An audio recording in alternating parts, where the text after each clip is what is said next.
They called it naval aviation. I went in April of 43 and got out in November of 45. That's a long story. I started out in Minnesota at the same college that Betty White talked about in the Golden Girls all the time. It was kind of weird. St. Thomas College in St. Paul sponsored it, and years later my son went to that same to St. Thomas. But we did our studying at this other college. That was in Northfield, Minnesota, where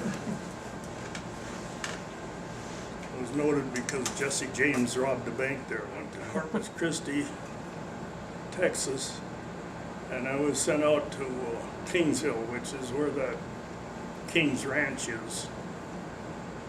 And I flew out there for 3 months, and when I got through there, I got my commission as an ensign, and the thing you really wanted, the Gold Wings.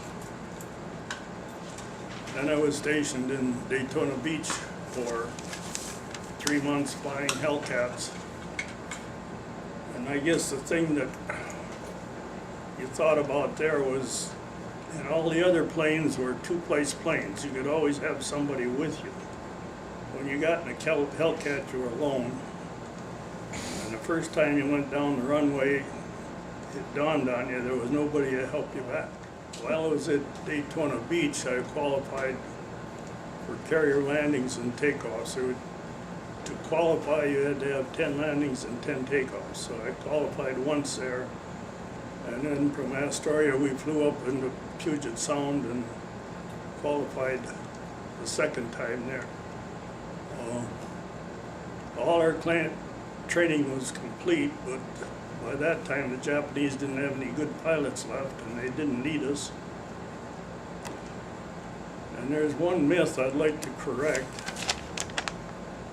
Most people think that Japan surrendered because of the 2 atomic bombs, but the real truth of it was that they heard I was coming. I didn't get overseas, and I guess the only ribbon I was entitled to was American Theater. Maybe there's a World War II ribbon or something. Oh, okay. The aerobatics were fun and thrilling and exciting, but the thing that was the most thrilling was landing and taking off of a carrier. When you see them in port, they look huge. When you see them from the air, they aren't very big. And when you hit the deck, there was a sudden stop. But that was really the most thrilling thing. When you were ready to take off, you knew the thing wasn't flying at the end of the deck, but somehow it stayed in the air. And then catapult takeoffs were kind of exciting. Oh, I bet. Rented a Piper Cub a couple times and took some neighbors up. And one time it took a neighbor up. He wanted a wild ride, and we took the Stearman, the biplane that you could do about anything with. We took a ride in that. Did you go And upside down? Stupid, loops and rolls and Oh. stupidly without parachutes. But we Would you do it survived. again, Mr. Ward? What? Would you do it again? Yeah. Yeah. I'd go to Iraq if they'd give me my Hellcat back.